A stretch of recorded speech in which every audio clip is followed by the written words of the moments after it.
All right, everyone. So this is the last lecture of all of web.lab. So congratulations, y'all made it. And hopefully this is the one you've been waiting for, which is how to win web.lab. Hopefully the most exciting one too. So I guess I'll just get started. When you're trying to, do a web project, or I guess any project in general, one of the most important things you want to be thinking about is planning. And that same goes for web.lab. So planning out your web app before you start working on it, before you start getting into the code and actually start designing things is going to be very, very important. So when we taught Catbook throughout these past workshops, these 10 workshops, we taught sort of element by element. For example, we started with HTML and CSS to show like the structure of the page, the content, etc., and how to design it.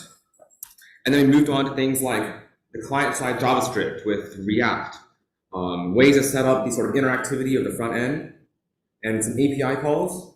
We then added in our server on Node and Express, created routes like API endpoints and whatnot, got all of that stuff to run. And then the next step, we sort of added in our databases with MongoDB. We added in our Mongoose schemas. We created our own APIs so that we could access that data. And finally, we added some authentication, creating users, accounts, login, and all of that. We also have a couple more things like sockets and the game book that we made later, but I am not showing that here just for clarity. But when we actually design Catbook, we do not do it in this order. What we want to do is we want to do something called full stack design, and we want to design feature by feature. And this is kind of how Catbook was designed a little bit, because you saw this little sneak preview from when he did workshop 10.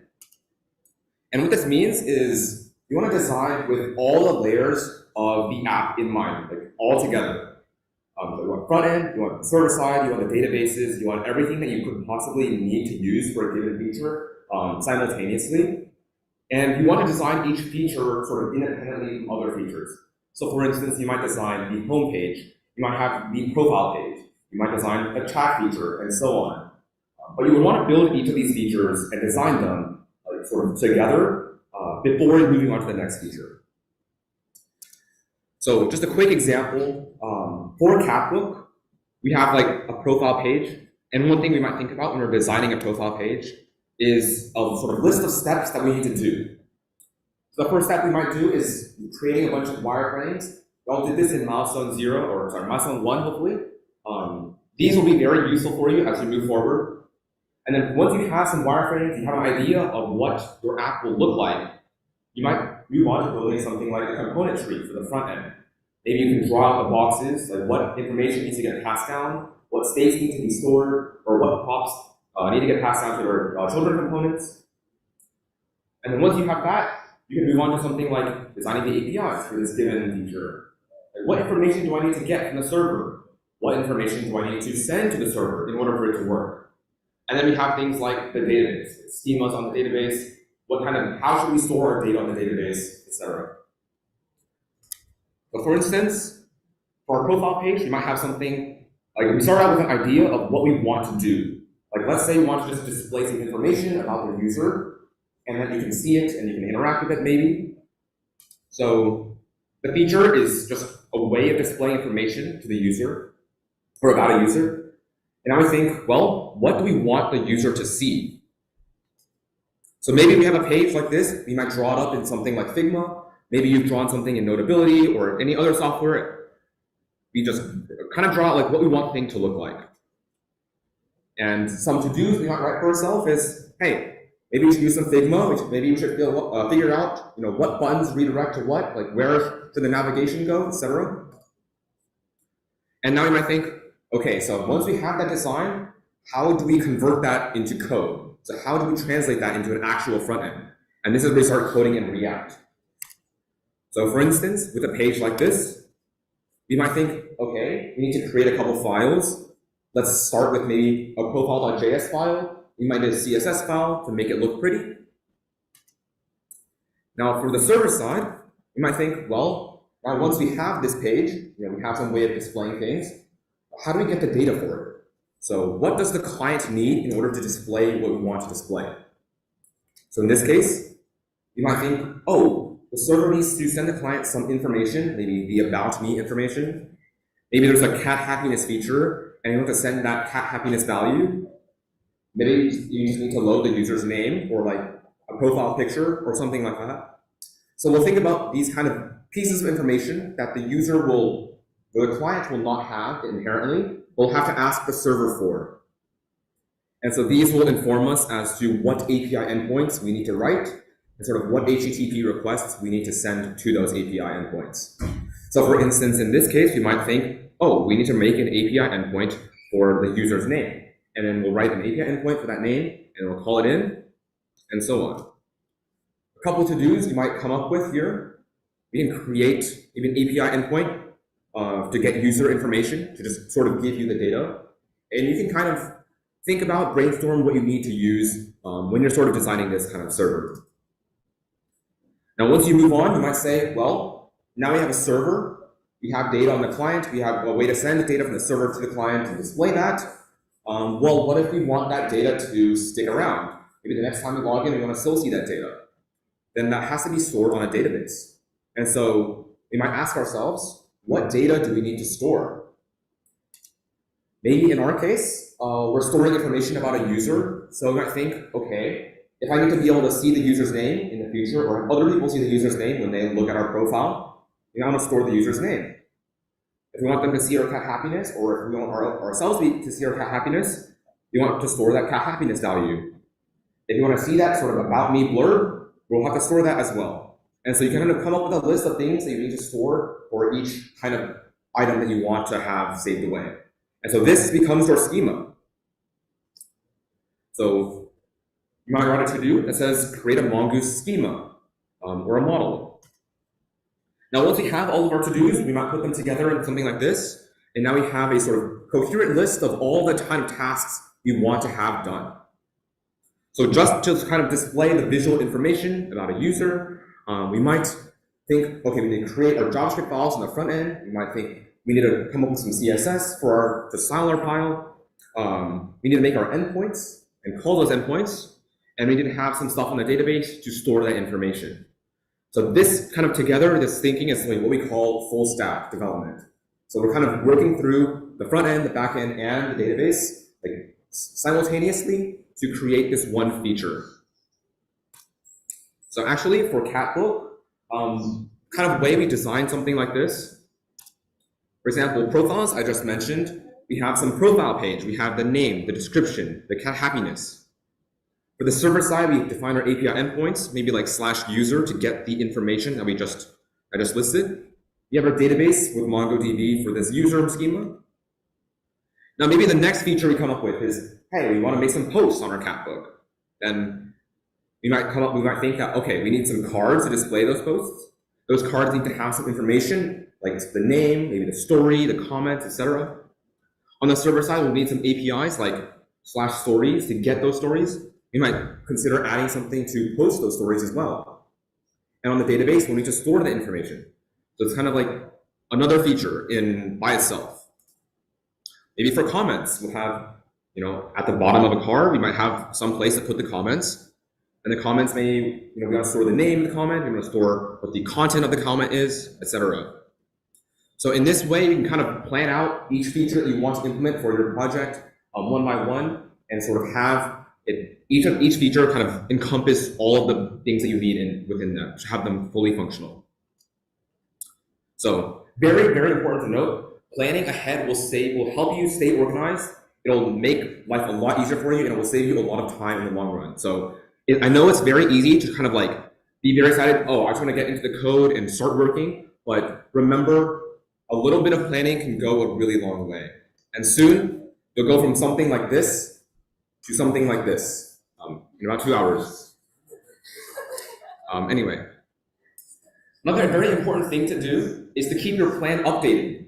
You might have some wireframing that you've done for milestone 1, maybe you did your ideation for milestone 0, but somewhere along the way you get some feedback, maybe you ask some people, and you decide that maybe you don't want this feature, or you want to change this feature. Well, you want to make sure that your plan is still up to date with whatever current changes that you think you want to do. Because if you have an outdated plan and you're not going to be implementing those things, that won't really help you that much. It's very easy to accidentally decide to change something, somewhere and forget to change it elsewhere. Maybe you decide you want to change how you represent data somewhere, and then you don't change it everywhere. Maybe you don't change the MongoDB. Now you have like some catastrophic bug that causes your server to crash. So you want to keep your plan updated, and that is going to help you in the long run. And this plan to serve as good documentation and just communication between your team. So as you make decisions, design decisions, etc., your plan should reflect this information.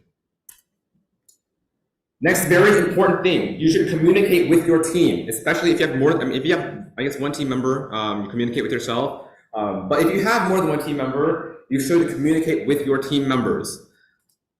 You can use whatever kind of communication tools, Slack, Messenger, Discord, you can call them, you can walk over to their room if you live next to each other, etc. Whatever is convenient for you, you should try to communicate with your team members as frequently as possible.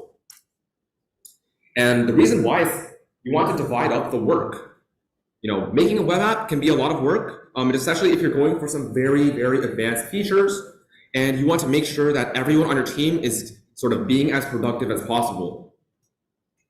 So one natural way to divide up work might be splitting the front end and the back end. This isn't necessarily the best way to do it, but it's just one idea that some people like to use.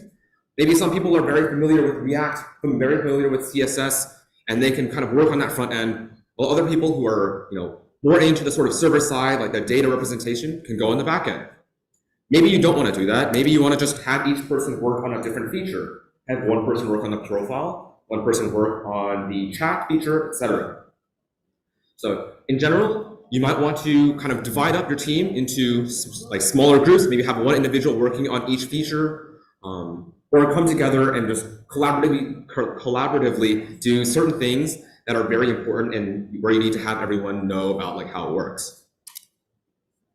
Now the next thing, this is a piece of advice that I like to give a lot of teams, and some of you may have actually heard it from me, but it's that you want to focus on the main killer feature that you are trying to build. So you might have a lot of cool ideas, sort of, we should add this, and that's great, but we only have about 2.5 weeks left before the final submission. So that's not a lot of time.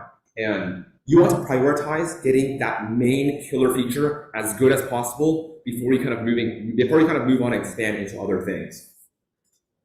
In general, sort of rule of thumb, quality is always better than quantity. So if you think about something like Jackbox has like one core idea, and that is you want to have a sort of social game lobby where you can play with your friends, and it has to be as easy to access as possible. So that people don't have to download anything, they don't have to install stuff. It's just very easy to access. And so what they do is they kind of prioritize making this system work super smoothly. You just go on your phone, you go to the website, you enter the code, and you're in, and that's it. So they try to polish that feature and make it as usable and as user-friendly as possible. You might have seen in a game like this. This is, I think, like something like Magic Harp Jump or something. It actually has tens of millions of downloads across the App Store and the Google Play Store.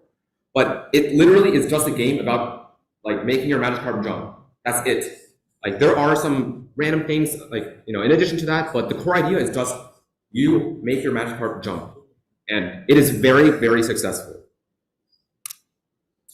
One other piece of advice, use your team's strengths. So sometimes you might have different skill sets than other teams.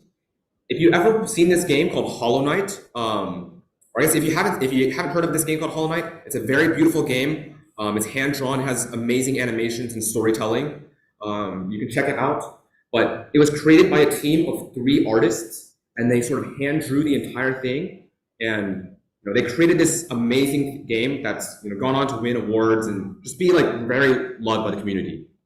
So in general, if you think your team has certain strengths in art, by all means, just put that to use, right? Like if you think that you have the ability to create great music, well, you might want to think about how you can incorporate that. If you're really good at just coding and like just making very fast data structures and whatnot, well, maybe you want to like complicate your backend and try to see like how you can make the server run as smoothly as possible.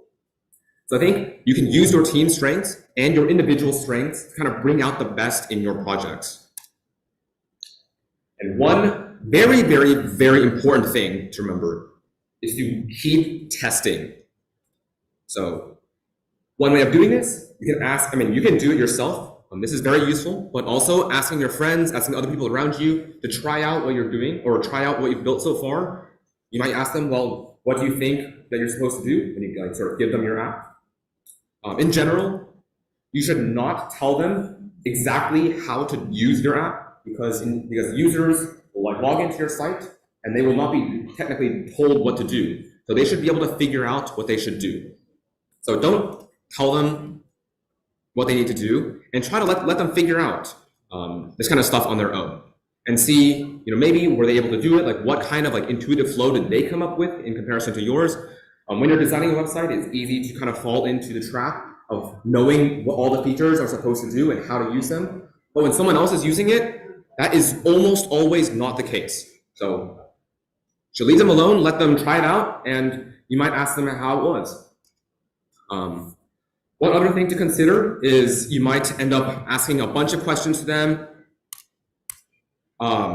This is usually not a good idea, and simply because you want to respect their time and you want to get their honest opinion, their sort of personal experience without you just prodding them constantly. So just leave them alone, let them try out your website, and you might ask them a couple questions here and there, but you mainly just want to see how they kind of use your website and sort of what you might consider redesigning.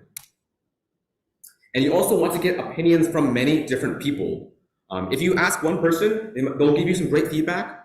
But if you want to test again, maybe the day after, they'll already know how to use your website a little bit. And you might want to try out someone else and see a new user if they understand it now. So get opinions from a lot of different people. Different people will obviously have different opinions, and you should take that into account. You don't necessarily have to follow everyone's suggestions, but they are usually very good things to consider.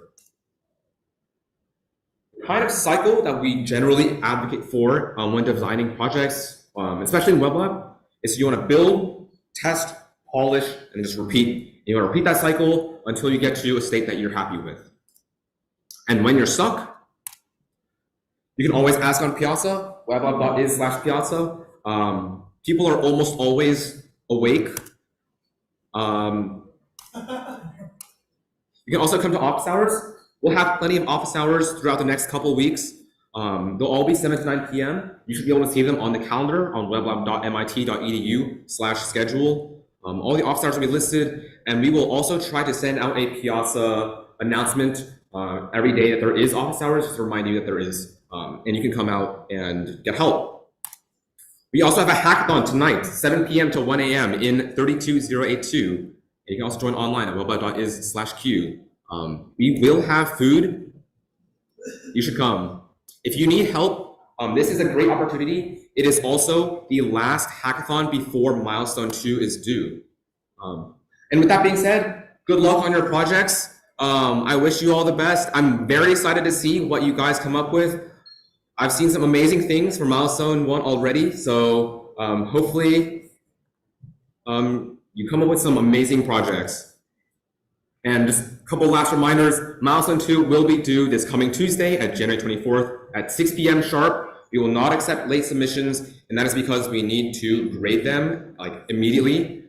You do have to submit this milestone in order to get credit or compete for the final competition. Do not leave this to the last minute. An MVP is not that easy to make. If you start at 5 p.m. on Tuesday and you cannot figure out how to get your MVP working, that is a mistake. Don't do that. We have a hackathon tonight, 32082 at 7 p.m. or 10 p.m. to 1 a.m. You don't have to stay for the entire time, but you're welcome to do so. Come for any or all of the hackathon. We'll have food, and this will be your last chance to get live help from staff before milestone 2. But of course, we'll still be active on Piazza.